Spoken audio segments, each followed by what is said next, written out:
Présidentielle au Cameroun, les mises en garde de Paul Atanga Nji, ministre de l'administration territoriale. Yaoundé, Cameroun à moins de 10 mois de l'élection présidentielle de 2025, le gouvernement camerounais a haussé le ton contre les partis politiques qui l'accusent d'entretenir un climat de tension et de peur dans le pays. Lors d'une conférence de presse tenue hier, mardi 4 mars 2025, à Yaoundé, Paul Atanga Nji, ministre de l'administration territoriale, MINA, a lancé un avertissement sans équivoque aux acteurs politiques, en particulier à l'opposition. Son discours, empreint de véhémence, a marqué un tournant dans le ton adopté par les autorités à l'approche de ce scrutin crucial. Un discours de mise en garde à l'opposition.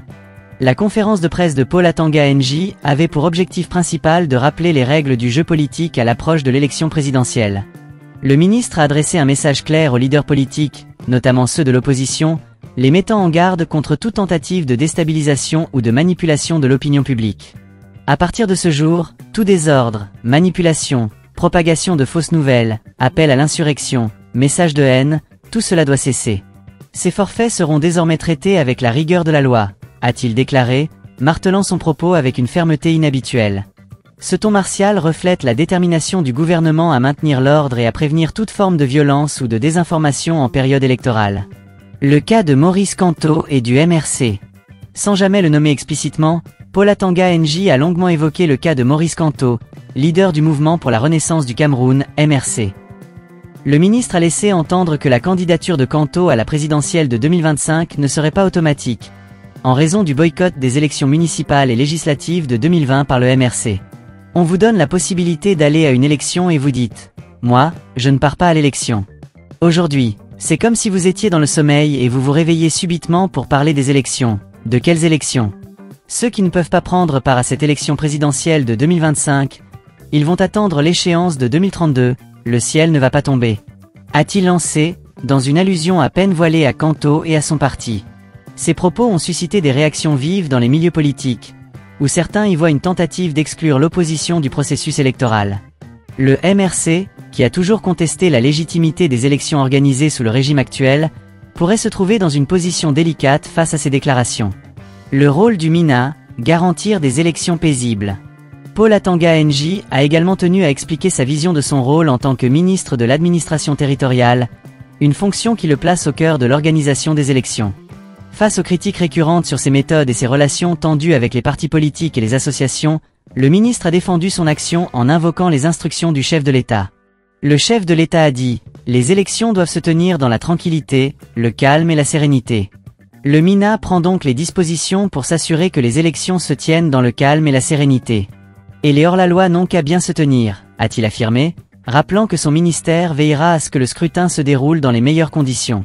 Cette déclaration intervient dans un contexte où les tensions entre le gouvernement et l'opposition sont palpables. Les critiques à l'encontre du MINA portent notamment sur son manque de neutralité et son rôle perçu comme répressif envers les voix dissidentes. Un climat politique tendu. Les déclarations de Paul Atanga Nji s'inscrivent dans un climat politique déjà tendu, marqué par des divisions profondes et des accusations mutuelles entre le pouvoir et l'opposition. L'élection présidentielle de 2025, qui verra le président Paul Biya, au pouvoir depuis 1982, briguer un nouveau mandat, est perçue comme un moment clé pour l'avenir du pays. 1. Les défis de l'opposition. L'opposition camerounaise, fragmentée et souvent affaiblie par des divisions internes, peine à présenter un front uni face au régime en place. Le MRC de Maurice Kamto, bien que populaire dans certaines régions, reste confronté à des obstacles majeurs, notamment en termes d'accès aux médias et de liberté d'action. Les récentes déclarations du ministre de l'administration territoriale risquent de compliquer davantage la tâche de l'opposition, en créant un climat de peur et de méfiance à l'approche du scrutin.